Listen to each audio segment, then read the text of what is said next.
aparentemente sería sencillo describir lo que es un historietista o el trabajo de un historietista. Puedes dibujar historieta, pero no necesariamente ahí, como que hay una polémica, ¿no? Yo he estado o escuchando discusiones de compañeros que algunos dicen que historietista es todo aquel que participa en el proceso de creación de una historieta. Entonces ahí entrarían no solo el que dibuja, sino el que entinta, el que pone color, el que pone la letra, el que, bueno, un amigo decía de chiste casi que entonces hasta la señora que hace el aseo o el señor que hace el aseo en el edificio de la editorial, entonces también es un historietista o una historietista. ¿Cuál es la definición de historietista? Aquí yo simplemente digo que me refiero a los dibujantes de historieta. Dibujantes de historieta, no argumentistas, no otras personas, sino simplemente los dibujantes de historieta. Es difícil dibujar historietas porque te obliga a veces, si haces una historieta de época, una historia, un argumento de época, te encargan, pues tienes que darte cierta cultura. Digamos que en ese sentido es bueno, te obliga a tener cierta cultura. Antes era comprar libros, comprar muchísimos libros.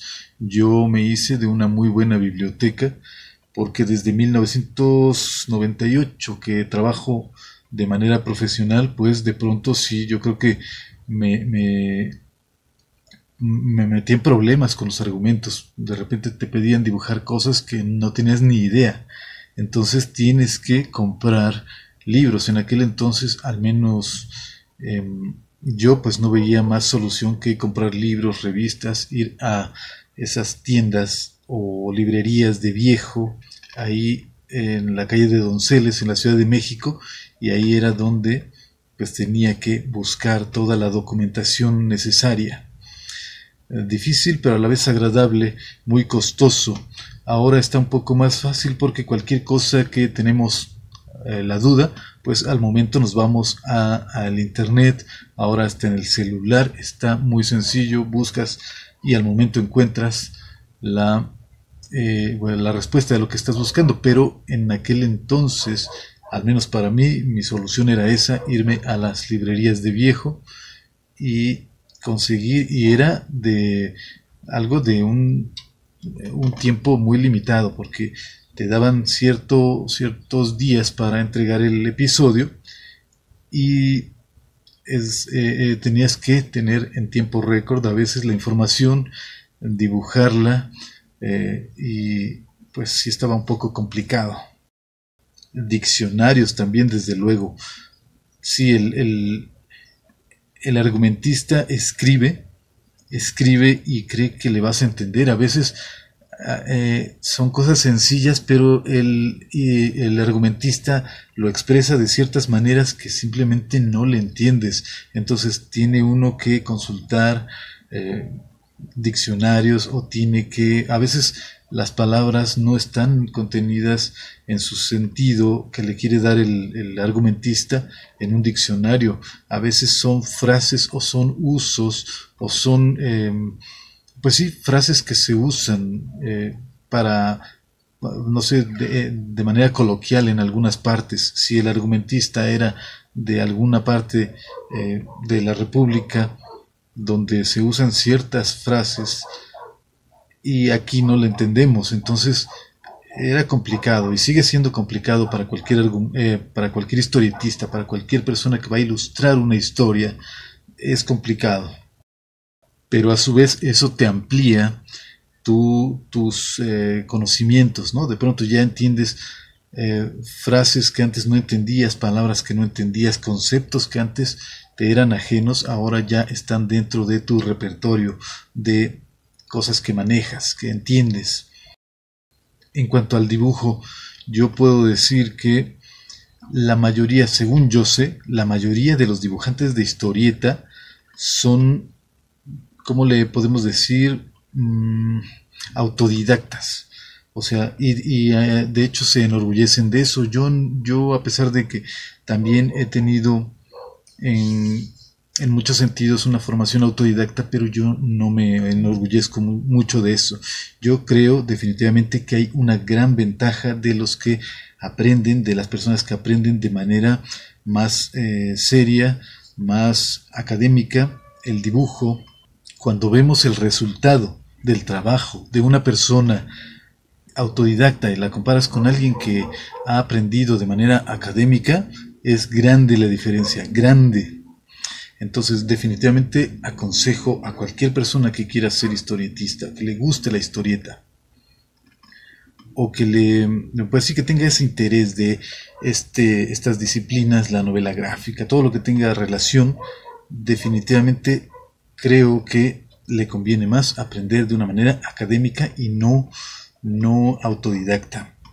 Antes, los que querían ser historietistas lo que hacían era buscar a un maestro historietista, alguien que ya se dedicara a dibujar historietas, y hacerse su amigo, luego su ayudante, y llegaba el momento en que se separaban y ya era el nuevo historietista.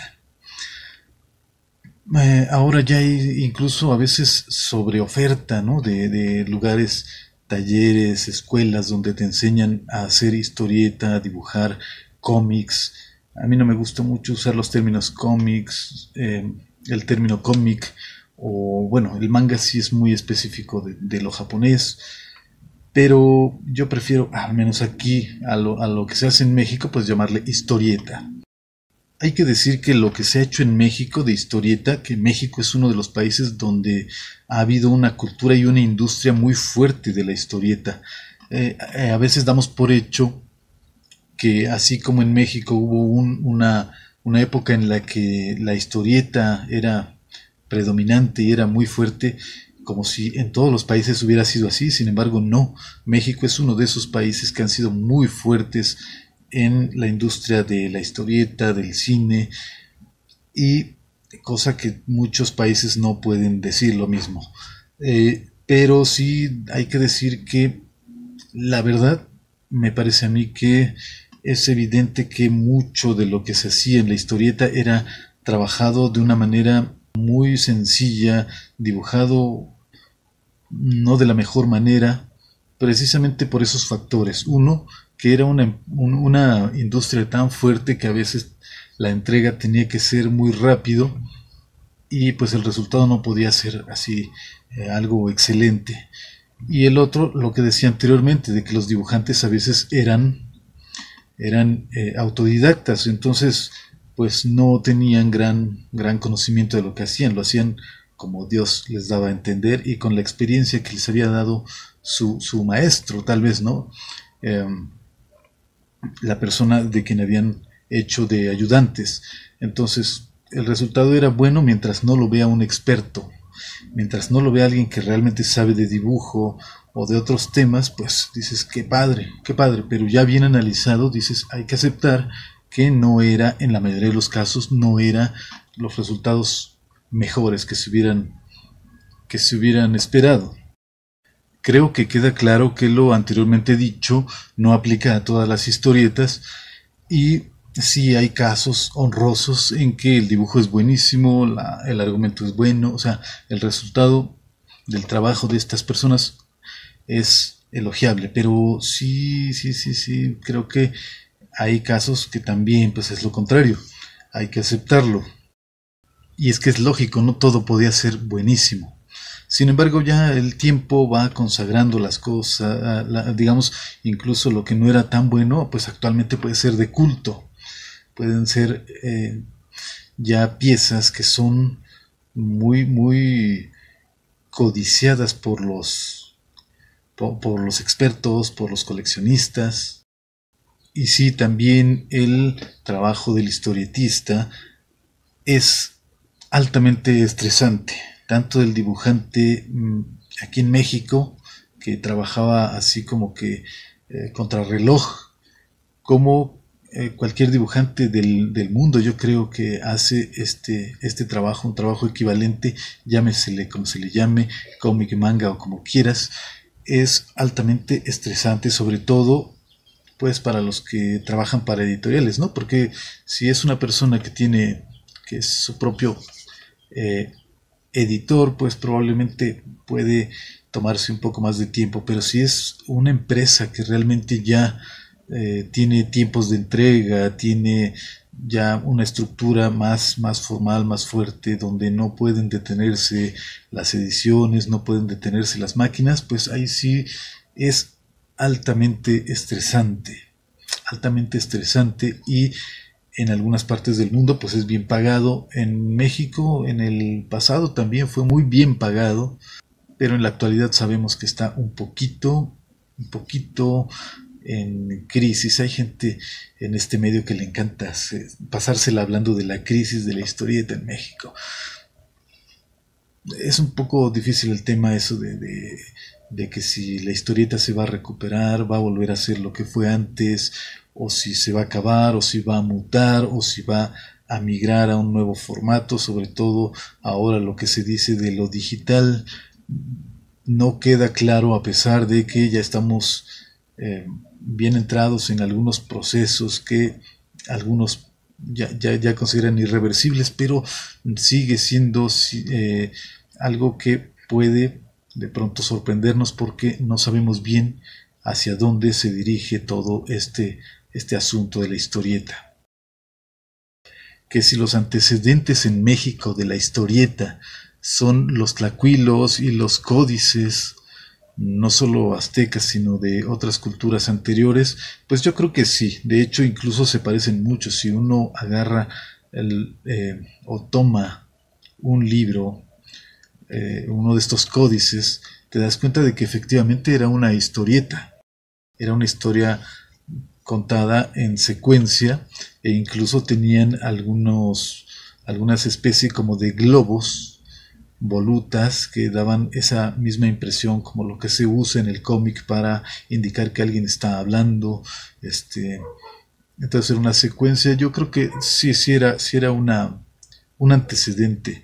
Tal vez no sea el más antiguo del mundo. Muchos han dicho que son los historietistas, los tlacuilos de México eran los historietistas más antiguos del mundo. Yo no lo podría asegurar, porque si a esas nos vamos podríamos poner ejemplos más antiguos de otras partes del planeta, pero ¿para qué meternos en ese asunto? Porque algunas cosas son también como que de punto de vista, ¿no? De punto de vista, a lo mejor nos va a salir alguien con el arte rupestre y con otras cosas. Realmente yo no me pronunciaría en ese sentido, pero sí creo que los tlacuilos, los dibujantes, los artistas del México antiguo eran los antecedentes de la historieta mexicana. Incluso, bueno, es un gusto hojear uno de esos códices y ver la manera en que manejaban un dibujo muy estético, y en algunos casos bastante sintetizado, simplificado, o sea, muy agradable, muy a veces entendible hasta cierto punto. Otras cosas no las podemos entender por el contexto cultural, pero son definitivamente cosas dignas de ver y cosas muy agradables para cualquier persona que se dedique al arte, y sobre todo a del cómic, de la historieta. Y estoy usando otra vez la palabra cómic, pues total, mucha gente realmente usa esta palabra ya de una manera indistinta. Sin embargo, tal vez no lo sea, pero sí creo que la palabra cómic se puede más combinar con la palabra historieta que decir manga. Ahí sí está más difícil, ¿no? De decir que sean intercambiables los términos. Ahí creo que ya no sucede. Y bueno, yo puedo decir que a mí me gusta la historieta. No soy aficionado, la verdad es que no soy muy conocedor, aunque yo mismo soy historietista, pero no soy alguien que puede mencionar demasiados títulos con sus autores y todo eso. Pero puedo decir que me gusta la historieta más propia así de México que lo gringo, y tampoco no me molesta, pero simplemente no me gusta tanto eso de superhéroes, esas cosas no me gustan mucho. Y tampoco lo japonés, tampoco lo desprecio. Hay cosas que son verdaderas obras de arte, o sea, hay piezas y hay títulos que son totalmente artísticos, muy interesantes, pero no son como que lo que a mí me gusta ni lo que a mí me llama la atención. Me gusta lo que es un poquito más propio así de México, pero en general creo que todo está interesante y sobre todo hemos visto que ahora en este tiempo pues incluso alimenta al cine, se ha vuelto un tema que gente que antes no habría tenido algún interés en los cómics, en las historietas, ahora mucha gente habla de esos temas, de esos personajes como algo muy común, muy normal. O sea, se ha ido realmente haciendo grande todo lo que tiene que ver con la historieta, aunque lo impreso es lo que está un poquito en duda de qué va a suceder con la historieta impresa, que es como normalmente la entendemos y pues sí, se nos viene a la mente cuando escuchamos esa palabra.